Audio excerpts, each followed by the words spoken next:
दोस्तों, यमुना जी बह रही हैं बड़े शांत स्वभाव के साथ। सुबह का समय होता है, यानी रात बीती और सुबह हुई। कुछ लोग गुजर रहे हैं तो एक लाश को देखते हैं कि वो यमुना जी के किनारे पड़ी हुई लाश है, और वो लोग पुलिस को फोन करते हैं। पुलिस आती है, पुलिस लाश को पोस्टमार्टम के लिए ले जाती है। आखिर किसकी ये लाश थी और क्यों नदी के किनारे पड़ी हुई थी? एक रोड था जो मानिकपुर जाता है, उसके किनारे। क्या घटना है, क्या मामला है, आइए बताता हूं आपको विस्तार से। जुर्म छुपता नहीं, अपराधी कभी बचता नहीं। मैं हूं आपका होस्ट युवराज सिंह और आप देख रहे हैं मेरा चैनल यूट्यूब क्राइम डे। आशा करता हूं आप लोग स्वस्थ होंगे, मस्त होंगे और अपनी लाइफ को एंजॉय कर रहे होंगे। दोस्तों, ये लाश है मनोज कुमार की, जो करीब 34-35 साल के हैं। मानिकपुर जाने वाले रास्ते के पास ये पड़ी थी और इटावा के खेड़ापति मोहल्ला के रहने वाले हैं। इटावा की कहानी, यूपी के इटावा की। होता दोस्तों कुछ ऐसा है, 16 साल पहले इनकी शादी हुई। इस समय इनके 13 और 9 साल के 2 बच्चे। सब कुछ अच्छा था, बढ़िया था, परिवार भरा पूरा था, सब ठीक था।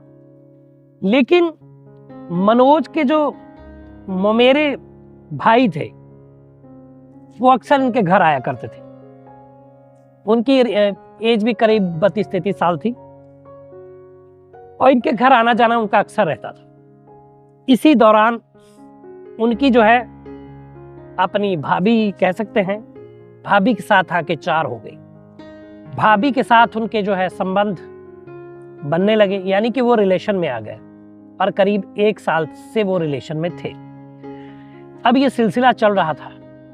एक दिन की बात है कि मनोज किसी काम से बाहर गया हुआ था और उसकी वाइफ घर पे थी और बच्चे स्कूल गए हुए। क्योंकि चूंकि मेरा भाई अक्सर आता था, वो आज भी आया और वो अपनी भाभी के साथ अटकेलियां करने लगा। थोड़ी देर के बाद दोनों जिस्म की आग बुझाने के लिए हम बिस्तर होने लगे। इसी दौरान मनोज घर पर आ जाता है, लेकिन इन लोग को ये आहट नहीं मिलती क्योंकि ये सेक्स की आग में अंधे हो चुके थे। इनको पता ही नहीं चलता है कि कोई घर में आया है।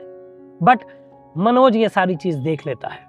उसके पैरों तले जमीन खिसक जाती है कि जिस महिला से 16 साल पहले उसने शादी की, 13 और 9 साल के 2 बच्चे हैं, वो ऐसा कुकर्म कैसे कर सकती, वो भी अपने देवर के साथ।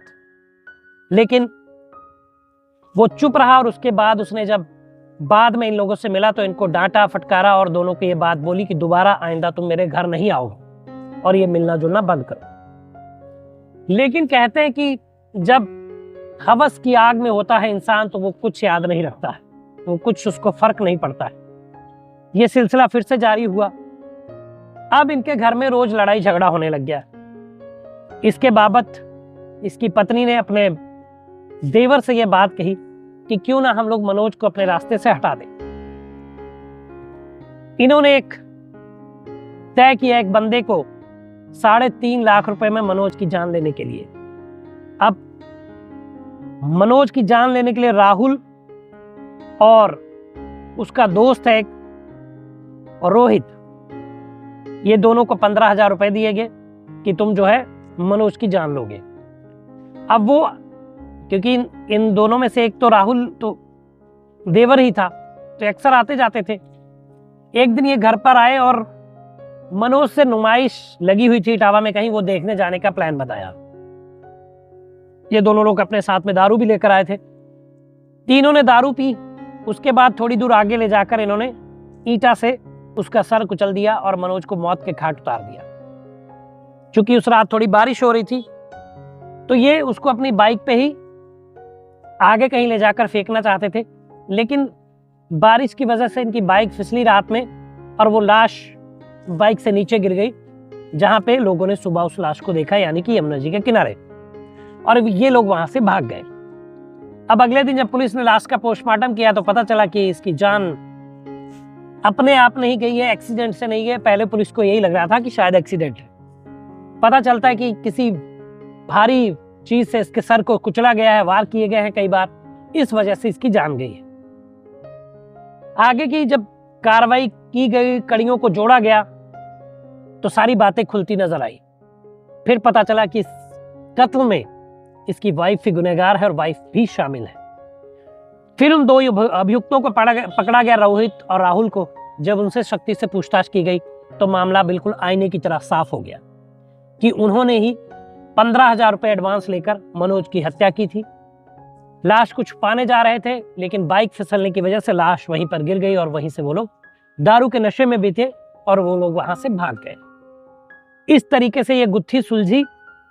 रोहित, राहुल और मनोज की वाइफ तीनों को जेल भेज दिया गया।